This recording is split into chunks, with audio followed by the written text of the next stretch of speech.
My parents secretly made copies of the keys to my lake house so they could have family parties there. When I went there for the weekend, they wouldn't even let me inside. My sister yelled at me, "There's no room for you, sleep in the car." I silently did as she said. But that was the last straw. I called the police and also blocked all their accounts. I noticed the lights in the windows from afar. My house on Middle Creek Lake glowed with lights, even though it was supposed to be dark and empty. Fatigue from my 12-hour shift at the emergency room instantly evaporated, giving way to anxiety. As I parked my car on the gravel driveway, I looked around in bewilderment at the no less than 6 cars haphazardly parked on my lawn. The music, muffled by the thick walls, still came through the ajar windows, and silhouettes of people flashed on the veranda. My first thought was of a break-in, but then I recognized my father's Jeep and my mother's old sedan. I stood still for a moment, trying to comprehend what was happening. Someone had thrown a party at my house, the house I'd given all my savings for and was still paying the mortgage on. "What the hell?" I muttered, fumbling in my bag for my keys. Slamming the car door shut, I wandered tiredly to the porch. My nurse's uniform smelled like a hospital, and my eyes were sleepy. All I wanted to do was fall into my bed and sleep until noon on Saturday. But instead, as soon as I opened the front door, I was deafened by an explosion of laughter and music. The living room I had so lovingly furnished had become the center of a raucous party. Strangers were sprawled on my vintage sofa, bottles of alcohol were on the coffee table, and Uncle Fred, whom I hadn't seen in years, was tinkering with my sound system. "Mireya!" My mom, Lisa, was the first to notice me. Something resembling embarrassment flashed in her eyes, but she quickly hid it behind feigned joy. "What are you doing here, dear?" I blinked, trying to realize the absurdity of the question. "This is my home, Mom," I said as calmly as I could. "Why don't you tell me what you're all doing here?" At that moment, my father, Warren, came out of the kitchen with a plate of my steaks I'd bought for the weekend. He was followed by my older sister, Vanessa, holding a glass of red wine. My red wine that I was saving for a special occasion. "Look who showed up!" Vanessa smiled falsely. "We thought you were on duty till morning." My shift ended early. I shook my head, still in disbelief. "But the question is, how did you get the keys?" "I didn't give them to anyone." There was an awkward pause. My father pretended not to hear the question, and my mother fidgeted with the tablecloth on the dining room table. Only Vanessa looked at me defiantly, as if I were the uninvited guest. "Mom, Dad, where did you get the keys to my house?" I repeated, feeling the anger building inside me. "Oh, Maria, don't make a big deal out of it," Mom said. "We just made copies. For emergencies, you know." "What kind of an emergency?" I glanced around the room, where at least 15 people were drinking, eating, and partying. "Judy and Paul have been married for 40 years, my father said, as if that explained everything. "We wanted to surprise them, and your house was the perfect place to celebrate." I stared at the strange elderly couple in the corner of the room. They waved at me in embarrassment. "How long have you guys been throwing a party here?" I asked, beginning to guess why the house wasn't the way I'd left it after some of my departures. My parents glanced over at me. That look told me more than any words could. "Look, baby." My dad put his hand on my shoulder. "You're only here on weekends anyway, and not every week. And we have family events. And the house shouldn't be empty," Mom said. "We look after it, water your flowers." You could have just asked. I felt tears coming to my throat. It's my house. I worked overtime for 3 years to save for a down payment. "Oh God, don't start your 'I did it all myself' song." Vanessa rolled her eyes. "We all know how proud you are of your cabin." Her dismissive tone was the last straw. "A cabin? I'm paying $2,000 a month for this cabin, denying myself a lot of things." "I want everyone out," I said quietly but firmly. "Now." The music had just stopped between songs, and my phrase echoed throughout the room. The guests froze, looking at each other. "Maria, don't make a scene," Vanessa hissed, grabbing my elbow and pulling me aside. You can see there are a lot of people here. Where are they going to go at night? It's not my problem, I replied, releasing my arm. This is my house, and I didn't authorize the party. We didn't ask, Vanessa said, suddenly stern. What, you think you're better than everyone else, with your job and your mortgage? You've always been selfish. I gasped at the unfairness of her words. Me, selfish. Me, who had helped my parents with payments for years, who had paid for her children's education, who had always been there when someone in the family needed help. Vanessa, stop it, Mom intervened, but hesitantly. Mireya, sweetheart, you realize we can't cancel everything right now. People have come from far away. Yes, baby, her father encouraged her. Sleep somewhere else tonight.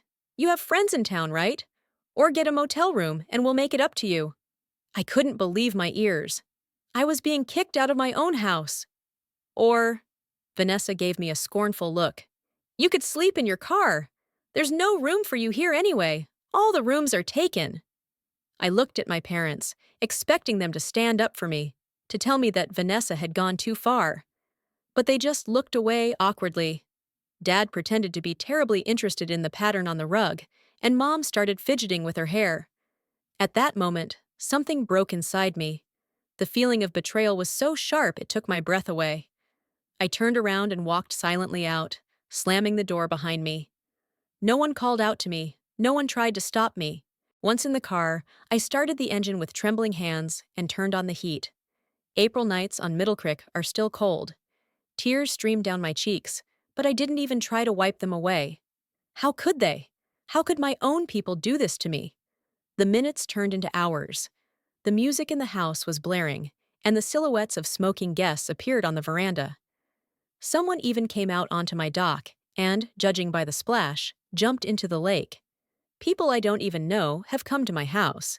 They are drinking my wine, eating my food, sleeping in my bed, and I'm sitting in my car trying to get comfortable in the reclined seat. Somewhere around 3 in the morning, I stopped crying. The desolation was replaced by a strange calmness. Memories came flooding back. How my parents had borrowed money from my credit card without asking permission. How Vanessa hadn't paid me back the $5,000 I'd borrowed for my son's treatment, even though she could have long ago. How I'd been asked to take over the family finances after my father had nearly ruined everyone with his bad investments. I've always been the problem solver, the trustworthy Mireya, the one you could count on. A Mireya who never says no, always comes to the rescue, understands, and forgives. And this is how they repay me for my years of support. Looking at my house, where the light of someone else's holiday was burning, I realized that I can't and don't want to be the same old Mireya anymore. Enough is enough. This is truly the last straw. By dawn, I had made my decision. As the first rays of sunlight touched the smooth surface of the lake, I pulled out my phone and dialed the police number. While I waited for an answer, I opened my banking app and began blocking all the accounts I had access to as the family's unofficial financial assistant. Emergency services? What's your emergency? A woman's voice came through the phone. Hello, I said calmly. My name is Mireya Brinson. I'd like to report a break-in at my house. The police arrived quickly, 2 uniformed men with tired eyes.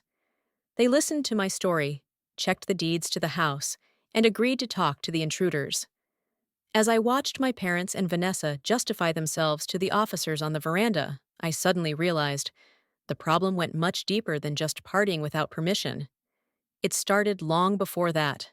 Perhaps even in my childhood. I was the second child in the Brinson family, born 3 years after Vanessa. My earliest memories are of trying to keep up with my older sister. She was always a little faster, a little louder, a little brighter. When Vanessa, at age 5, put on a show at a family dinner, dancing on the table, everyone applauded. When I tried to do the same at 4, I was scolded for ruining the tablecloth. Mireya, be a good girl, my mother kept saying. Don't give us any trouble like your sister. And I tried. God, I tried so hard. I got straight A's in school. I helped around the house. I was never rude or argumentative. I thought if I was good enough, my parents would notice me.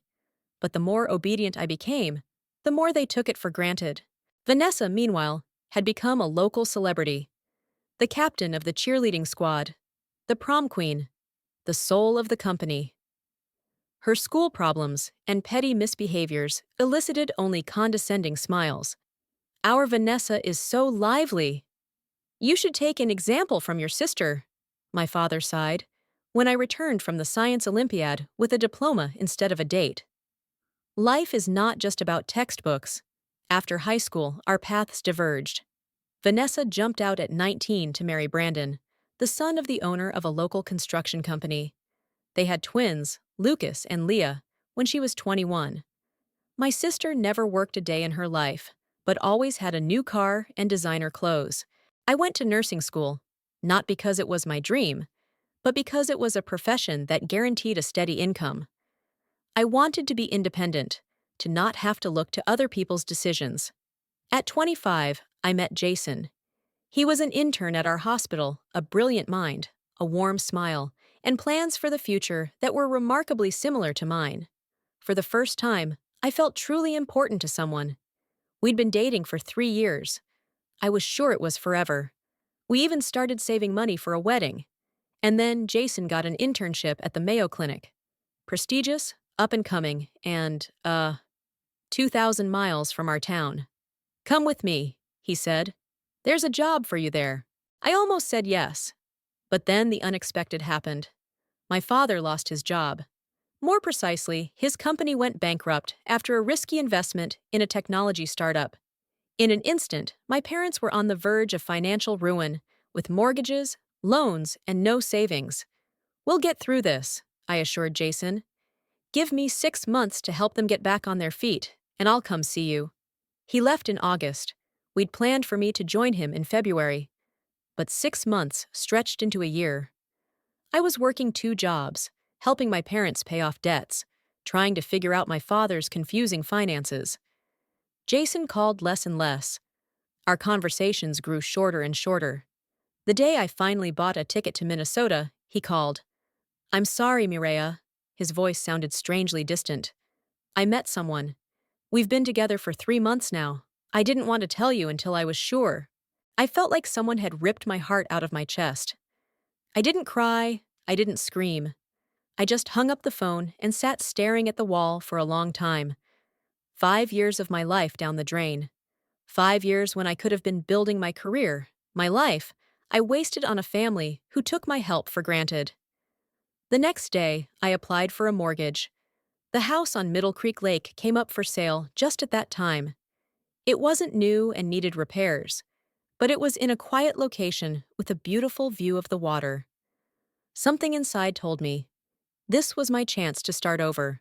The bank approved the loan, but required a sizable down payment. For the next 3 years, I worked my ass off. I took any extra shifts, was on call on vacations, refused to take vacations. When my parents wondered why I was so rarely home, I answered evasively. I didn't want to share my dream. It was the first time I had something that was all mine, without family interference. On my 30th birthday, I received the keys to the house. I remember standing on the dock, watching the sunset over the lake, and feeling at peace for the first time in a long time.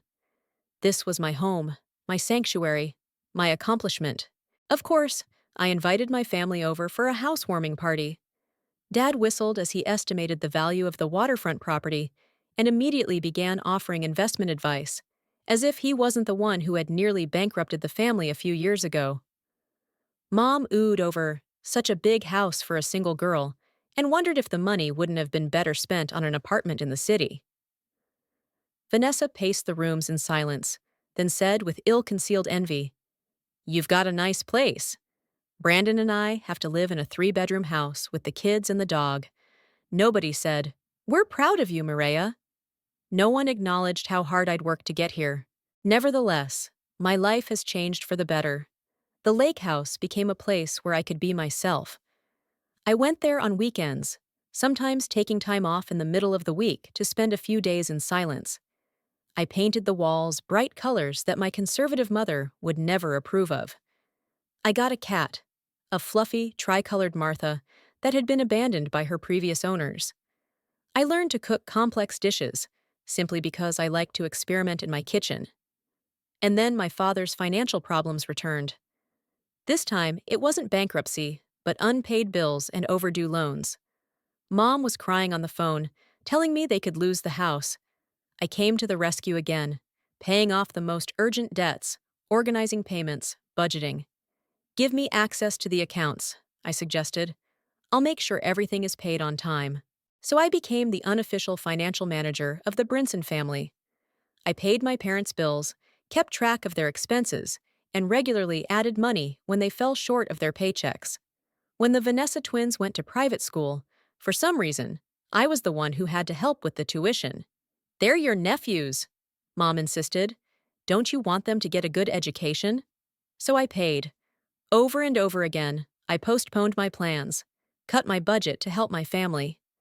I consoled myself with the thought that at least the lake house was my space, a place where I could take a break from the eternal demands, but that too had come to an end. The first signs that something was wrong came about 3 months before the party incident. I arrived over the weekend and noticed that someone had moved the living room furniture. There were cigarette butts in the trash can, even though I don't smoke. And Martha, who usually greeted me cheerfully at the door, looked frightened and hid under the bed. "Are you letting someone in the house while I'm gone?" I asked my neighbor, an elderly woman who sometimes looked after the cat. "No, dear," she shook her head. "But your parents were here last weekend. There was a whole bunch of them, barbecuing, listening to music. I couldn't believe my ears. My parents never mentioned a word about going to the lake. When I called my mom and asked her directly about it, she said, 'What's the big deal? We just stopped by to see if everything was okay. And we had some friends over since we were out of town.' Mom, you should have asked permission. This is my house." "God, Mireya, you're so possessive," she sighed. "We're your parents. Of course we have the right to use your house once in a while, especially since you're so rarely there." I didn't say anything, like always. I figured I shouldn't make a big deal out of one incident. But it wasn't an isolated incident.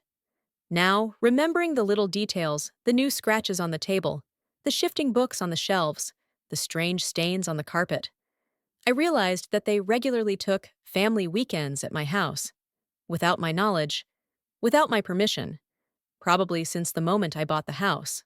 I watched my parents talking to police officers and felt the bitterness building up inside.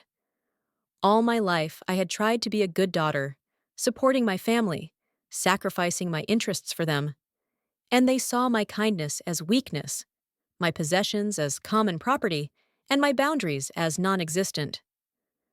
Vanessa was emotionally arguing with the officers, waving her arms. Noticing my gaze, she gave me the middle finger as the officers turned away.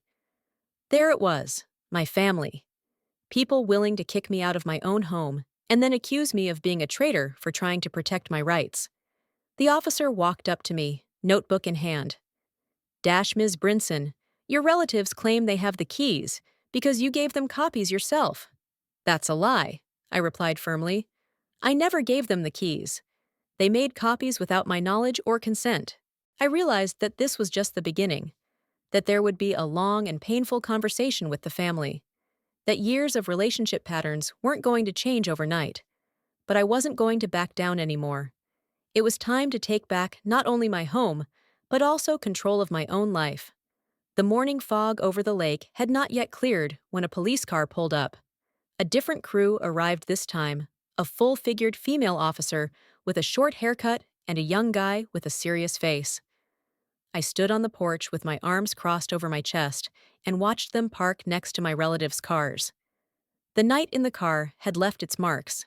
My back was aching and my head was splitting, but my resolve had only gotten stronger. Ms. Brinson. A female officer identified herself as Linda Morgan. "Did you call about the trespassing?" "Yes, it's my house." I held out a file folder. "And the people inside are there without my authorization." Officer Morgan looked over the papers, nodded to her partner, and headed for the door. I followed, feeling my heart pounding. I'd replayed this scene in my head dozens of times overnight, but the reality still made me nervous. When the door opened, the living room was half dark and silent. The party was over, but traces of it were everywhere. Empty bottles, dirty plates, overturned glasses. The air smelled of booze and cigarette smoke. "Police!" Officer Morgan announced loudly. "Everyone down in the living room!" There was a commotion upstairs, then muffled voices and stomping feet. Mom was the first to appear on the stairs, wearing a silk robe, her hair disheveled, and a look of absolute shock on her face. "Mireya, what's going on?" She looked from me to the police. "Why did you bring the police?" "These men claim you're in the house illegally, ma'am," Officer Morgan intervened. "Are you related to the owner? I'm her mother." Mom was outraged. "What trespassing? We're family!" By this time, the rest of the family had gathered in the living room. A bruised father, sleepy cousins, Aunt Marge in her nightgown, and, of course, Vanessa, who had come down last, wearing makeup and clothes as if she were going out. "Are you crazy?" she hissed, glaring at me. "Calling the police on your own family? That's low even for you, Mireya." "Okay, let me get this straight." Officer Morgan raised her hand, stopping the flow of accusations. "Which one of you has the keys to the house?" There was an awkward pause. Then my father reluctantly pulled a bunch of keys out of his pocket. "I do," he mumbled. "What's the big deal? I'm a father, and I have a right to have keys to my daughter's house." "If she gave you those keys, sir," said the young officer. "She didn't," I said firmly. "They made copies without my knowledge." "Is that true?" Officer Morgan looked at my father. He hesitated, then mumbled something affirmative without making eye contact. "Who else has keys?" the officer continued. To my amazement, not only Mom and Vanessa raised their hands, but Uncle Fred and Cousin Patricia, and even Brandon, Vanessa's husband, who was awkwardly peering out of the kitchen. "Do you all have keys to my house?" I felt the blood drain from my face. "How long has it been?" "About a year," Dad admitted reluctantly. "But we did it with the best of intentions, Mireya. The house is empty most of the time. Someone has to look after it." "I pay a neighbor to keep an eye on it," I cut him off. "You had no right to make copies of the keys, let alone give them to anyone." "Not to everyone, but to the family," Mom argued. "And we weren't just looking out. We were—" She paused, exchanging a quick glance with my father. It was a look that made me suspicious. "You what?" I came closer. "What else were you doing in my house?" "Sometimes we let friends stay here," Dad admitted, avoiding my gaze. "For a small fee, so the house wouldn't be empty." I couldn't believe my ears. "You rented out my house?" "Not rented, but offered to stay," corrected my mother. "And you took only symbolic money to pay for electricity and water." "Which I pay for." My voice broke into a shout. "You rented out my house behind my back and took the money for yourselves?" "They're not the only ones," Officer Morgan interjected, who was studying my laptop, which had been left on the kitchen table. The reservation calendar was open here. "Lake House, $200 a night." With pictures of the house, I walked over to my laptop and saw an open page of a vacation rental website. My house was presented as a cozy chalet by the water, with a detailed description and professional photos of the interior. Who did this? My voice sounded unrecognizable. Vanessa lifted her chin. "I did." "So? The house is sitting idle. Why not make some money?" "Because it's not your house." I felt tears coming to my throat. "You made money renting out other people's property." "Not other people's property, but family property," Vanessa countered. "Besides, I used some of the money to clean up after the guests. I didn't keep everything." "How generous of you," I snickered. "Did you have business meetings here out of concern for the house, too?" Vanessa flinched, and I realized I'd hit the mark. "Where did you—" "My neighbor told me." I crossed my arms over my chest. "She'd seen you arriving with people in business suits. You used my house to impress clients, didn't you?" "My sister was a wedding planner, a business where reputation and appearance meant a lot." Of course, meeting clients in a fancy lake house looked more respectable than in her cramped apartment. "I was doing you a favor," Vanessa snapped. "I was making sure everything was in order while you worked all day and night. And don't play the victim. You've always been selfish, keeping this house to yourself when the whole family needs it. Miss, Officer Morgan intervened, renting out someone else's property without the owner's consent is fraud. You were generating income by using the property without permission. Come on, it's not fraud, Vanessa said. We're a family. We share everything. That's when my phone rang. The bank's number. Mireya Brinson? There was a businesswoman's voice on the phone. This is First National Bank. We'd like to confirm a transaction from the family account. A request to transfer $80,000. What? I almost dropped my phone. I didn't make any transfers. The request came from a second cardholder, Warren Brinson, she explained. But since the amount is over the limit, we need confirmation from the primary account holder, which is you. I looked at my father, who suddenly turned pale and started backing toward the door. Dad, are you trying to withdraw money from the family account? It's not what you think, he mumbled. Just a little reassurance. You know how important it is to have a cash reserve. It all made sense. He was afraid I'd find out the truth about the rental house, so he decided to withdraw the money before I blocked the accounts. I'm not confirming the transfer, I said clearly into the phone. Furthermore, I want to block all accounts that Warren Brinson has access to. While I was talking to the bank, my dad was trying to explain something to the cops. Vanessa was yelling at me, and my mom was crying on the couch. But it was like I was shutting them out with an invisible wall. 10 minutes later, I got a confirmation. All joint accounts had been blocked pending clarification. What have you done? Hissed my father when I hung up the phone. How are we going to pay the bills? There's money for your mother's medicine. Medication? I grinned bitterly.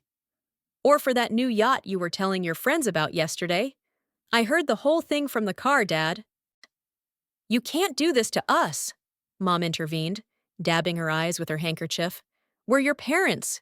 You have to help us. No, I don't. I shook my head. I've been helping you for years. I've paid your bills, paid your debts, dealt with your financial problems. And behind my back, you've been renting out my house and stealing my money. Don't be so dramatic, Vanessa snorted. No one was stealing anything, just sharing what you have in abundance.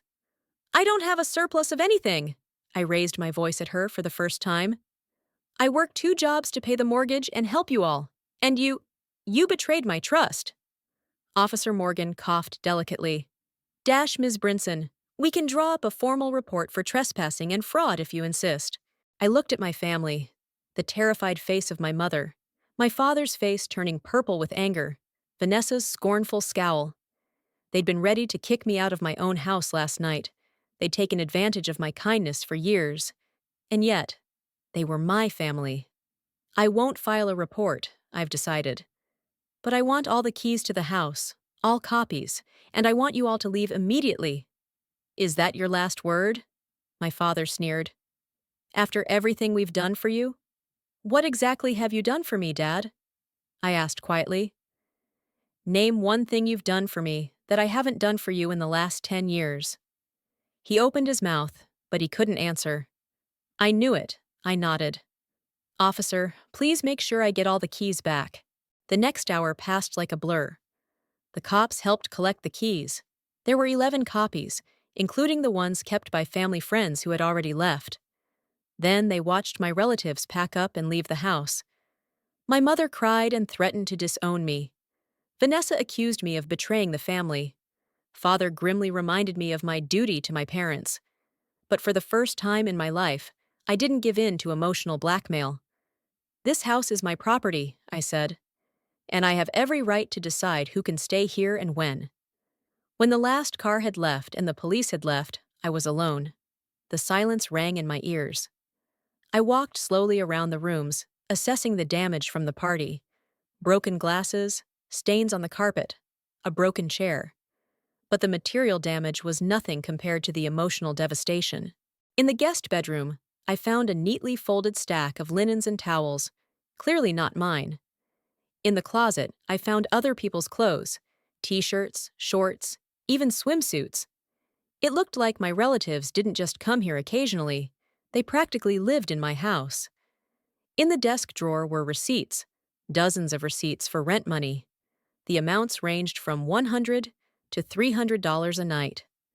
Judging by the dates, my house had been rented out at least twice a week for the past 5 months. Thousands of dollars my family had embezzled. In the study, I found folders with Vanessa's wedding agency logo and photo albums for clients. In the kitchen, someone else's groceries, expensive alcohol I'd never bought. Everything indicated that my home had long since ceased to be mine. Something metallic glinted beneath the couch that had been moved while I was cleaning. I bent down and picked up another key. Apparently, someone had dropped it in a hurry.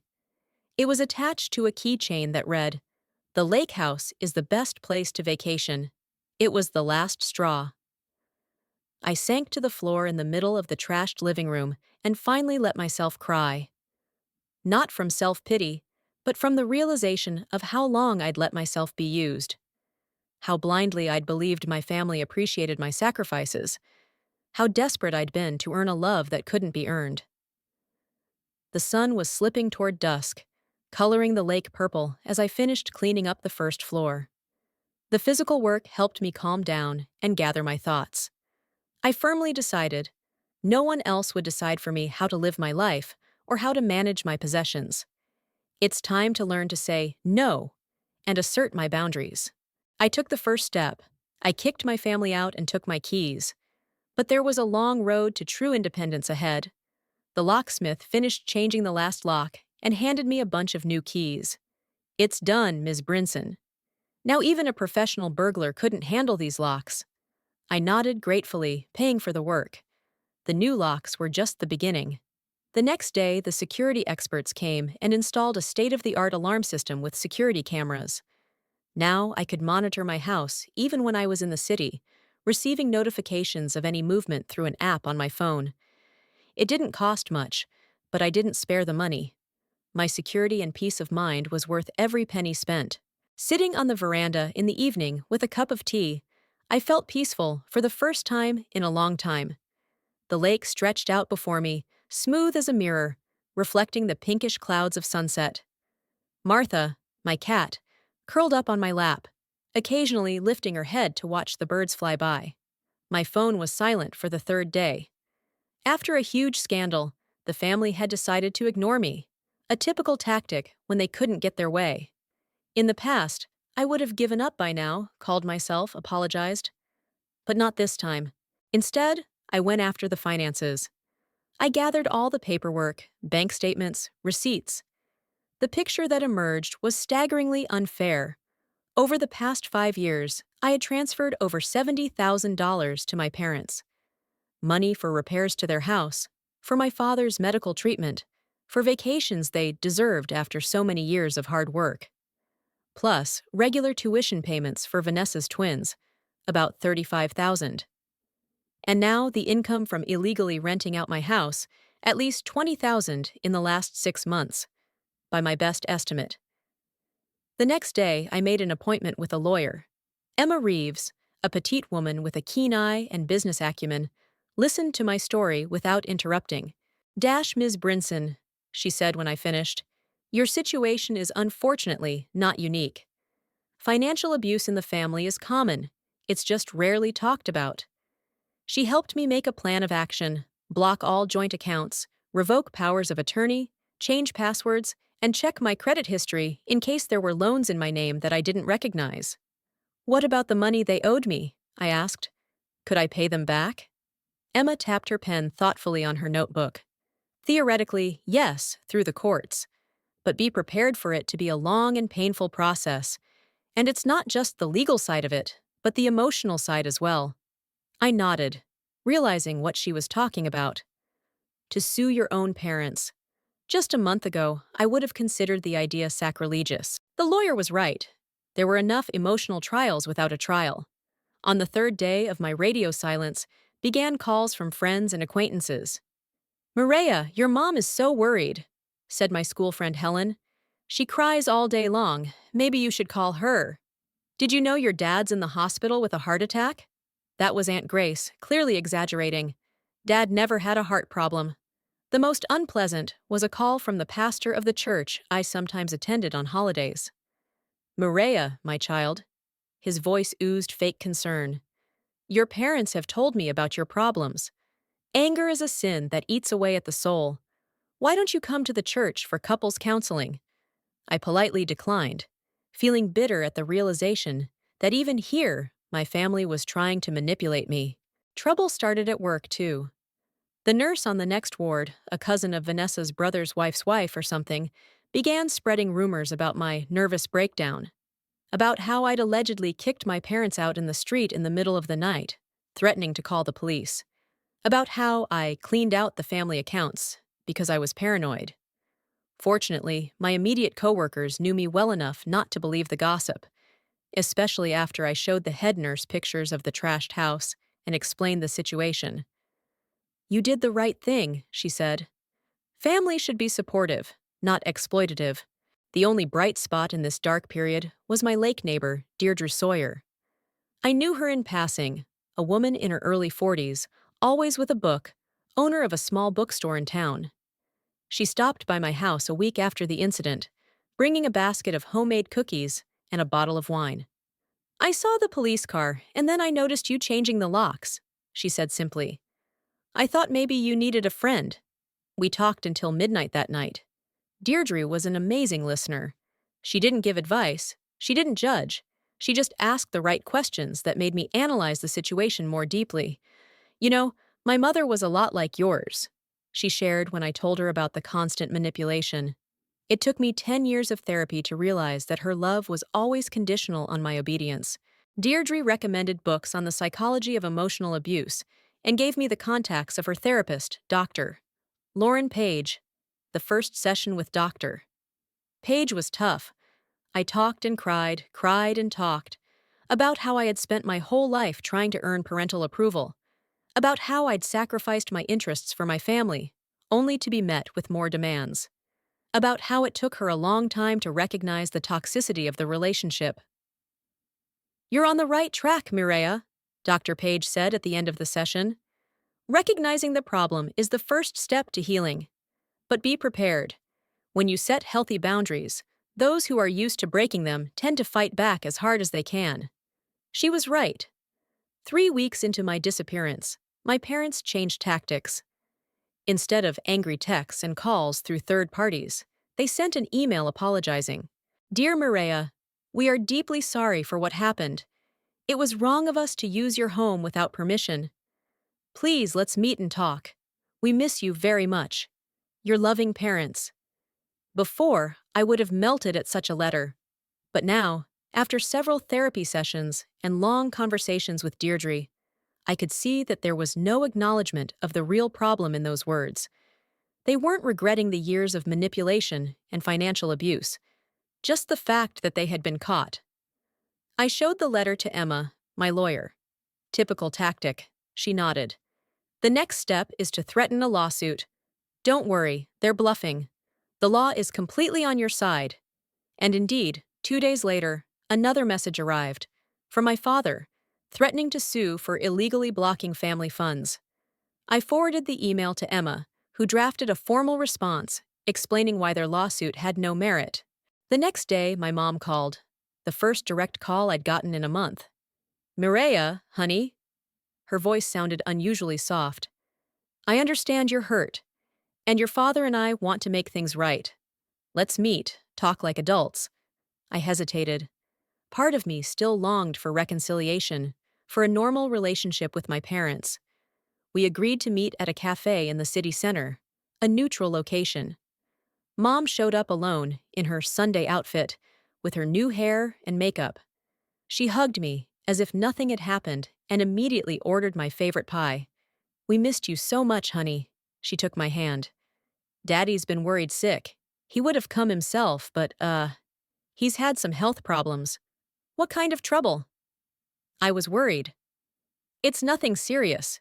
She dismissed it. He just needs a course of treatment. Expensive, of course. We thought about taking out a loan, but with our credit history. And there it was. The real reason for the meeting. Not to apologize, not to reconcile, but to ask for money. My mom kept talking about treatment, about how important family support is, about how blood is not water. And I looked at her and saw through all these manipulations. Mom, I interrupted her gently but firmly. I will not pay for my father's treatment. She froze with the cup to her lips. But dear, no. I shook my head. I won't be your ATM anymore. If my father really needs treatment, you can sell the yacht you bought with the money from renting out my house. Her face changed instantly. The mask of the caring mother slipped away, revealing anger and frustration. You've always been ungrateful, she hissed. After all we've done for you.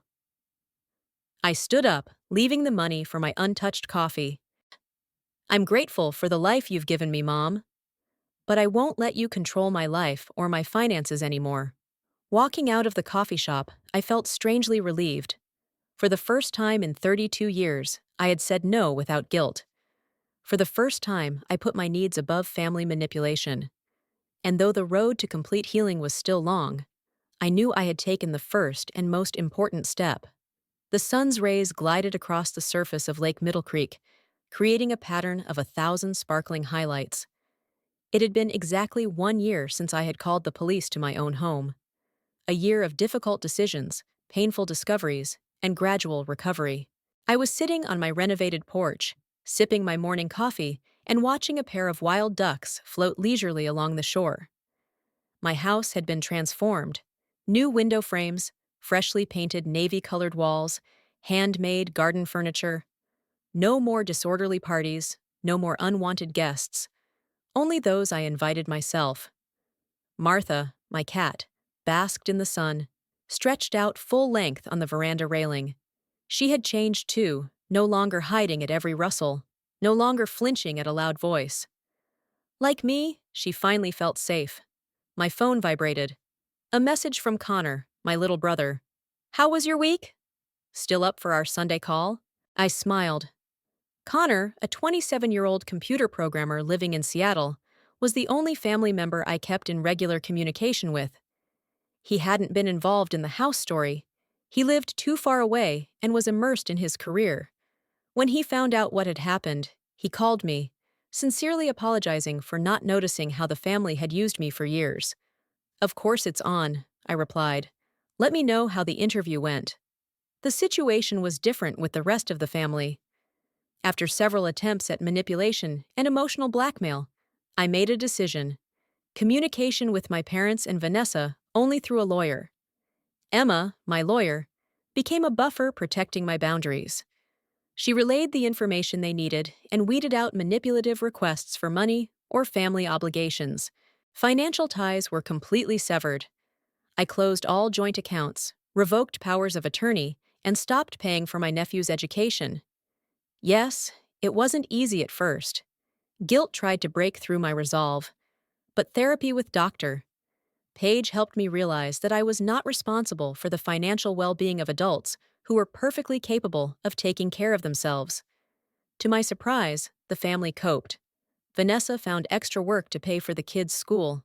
The parents sold the yacht and moved to a more modest lifestyle. As it turned out, the problem was not a lack of money, but their unwillingness to take responsibility for their decisions. By letting go of the burden of other people's problems, I was able to focus on myself. At the hospital, I was promoted to head nurse of the traumatology department. The new position brought not only an increase in salary, but also recognition of my professionalism. I no longer took on all the extra shifts in a row, and I learned to value my free time and rest. The most unexpected change in my life was Noah, a new orthopedic surgeon who transferred to our hospital from Boston Medical Center. He was tall, with attentive gray eyes, and surprisingly soft hands for someone who spends hours at the operating table. Our acquaintance began with professional interactions. I assisted on his surgeries. He consulted with me about patients. Gradually, work conversations evolved into coffee after shift, then dinners together. Noah was different from any man I'd met before. He didn't try to solve my problems, didn't give unsolicited advice, just listened and supported me. When I told him the story about the house and the family, he didn't say platitudes like, "Blood is not water," or, "You have to forgive them for your own sake." "You did the right thing, protecting your boundaries," he said simply, "and I'll be there for you no matter what you decide next." Our relationship evolved slowly, without undue pressure from either side. Noah respected my space, understood when I needed to be alone. In turn, I was learning not to see caring as an attempt at control or trust as vulnerability. The lake house, once a bone of contention, was now a true sanctuary. I completed long-planned renovations, replacing old plumbing fixtures, updating the kitchen, turning one of the guest bedrooms into an office. My weekends were filled with simple pleasures: reading on the veranda, walks along the lake, cooking for pleasure rather than out of necessity. I stopped being afraid to invite people into my home. Deirdre, my neighbor, and now a close friend, stopped by regularly for tea. Noah and I hosted small dinners for new friends. A couple from his department, my coworker and her husband, Deirdre's book club. The house was filled with laughter, conversation, and new memories that overlapped the hard events of the past. One Sunday, Noah and I were having breakfast on the veranda when he asked a question that had been a long time coming. Do you ever think about reconciling with your parents? I set my fork aside, looking out at the lake. Before, such a question would have stirred up a storm of emotions: guilt, anger, confusion. Now I could think about it calmly. I guess, I answered honestly. But reconciliation is only possible on one condition: they must respect my boundaries. And so far, I don't see any sign that they're ready to do that. Noah nodded, not trying to change my mind or rush me. Your feelings matter, he said simply. And your decision, whatever it is, I'll support it. In that moment, I realized how much my life had changed. No more tiptoeing, no more trying to please, no more fear of losing love if I said no. For the first time, there was true equality and respect in my relationship with my significant other. Autumn came, coloring the foliage around the lake in golden and purple tones. On one of the last warm weekends, I organized a small barbecue in the backyard. Noah grilled steaks, Deirdre brought homemade apple pie, and a few other friends sat in garden chairs discussing the latest news. I went inside for more napkins when my phone rang. An unfamiliar number. Dash dash. Hello? I answered cautiously. Mireya? It's Mom. Her voice, which I hadn't heard in almost a year, made me freeze. She spoke softly, uncertainly, not at all like her former imperious tone. How did you know my new number? I asked. Connor gave it to me. Don't be mad at him, I asked him nicely. I wasn't angry. Connor was old enough to make his own decisions. And he knew I'd changed my number not to disappear from the family's life altogether, but to control when and how communication happened. What can I do for you? My voice sounded neutral. I wanted to... She hesitated. I wanted to ask for a meeting, just to talk. No, Dad. No, Vanessa. Just you and me. A year ago, such a request would have made me feel a whole range of conflicting emotions: hope for reconciliation, fear of manipulation, guilt at being estranged from my family. But now I felt only calm certainty. Why, Mom? I asked her bluntly. I've realized a lot this year, her voice trembled, about myself, about the way we treated you. I think we have a lot to talk about. I was silent, mulling over her words. It sounded sincere, but I knew all too well how easy it was to fake remorse when you wanted something. I'll think about it, I finally answered, and I'll contact you if I decide to meet. Thank you, she exhaled. I'll be waiting. After the call, I went back to my guests, but the thought of talking to my mother lingered. In the evening, when everyone was gone, I shared it with Noah. Do you think I should go to the meeting? I asked, helping him put the dishes in the dishwasher. He hesitated, wiping his hands with a towel. What do you want? Not your mom, not me, not your therapist. You?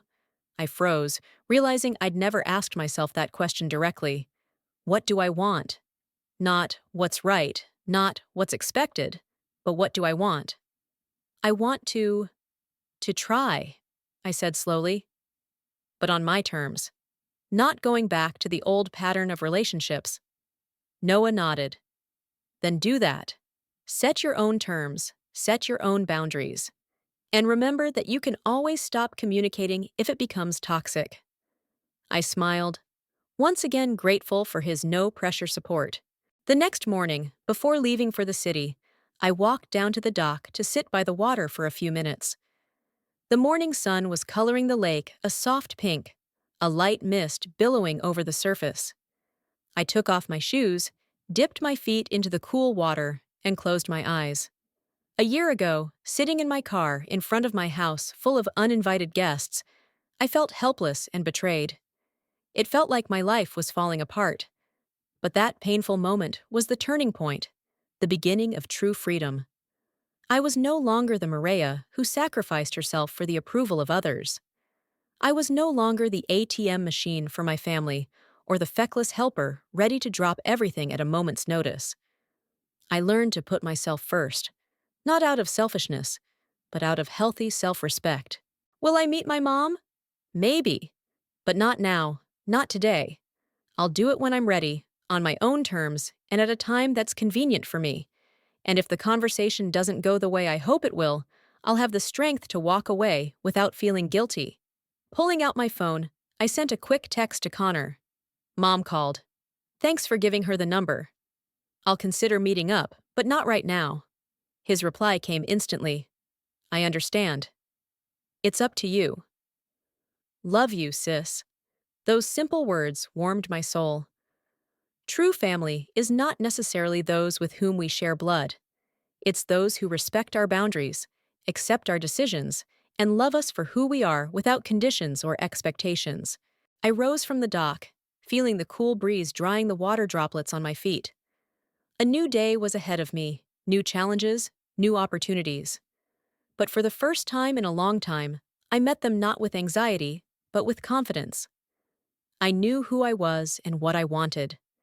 I knew I was worthy of respect and love, and no matter what the future brought, I could handle it.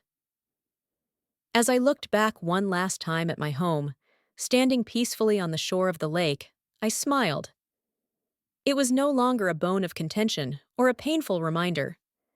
It had become what it should have been all along, my place in the sun, my sanctuary, my home. Любі глядачі, дякую вам за перегляд, ставте лайки та підписуйтесь на канал. Також напишіть в коментарях, чи погоджуєтесь ви з Дженніфер, чи вона мала розказати все матері, чи ні, чи мала все розказати своєму коханцю щодо свого чоловіка, чи ні. І також прокоментуйте, чи вам сподобалось це відео.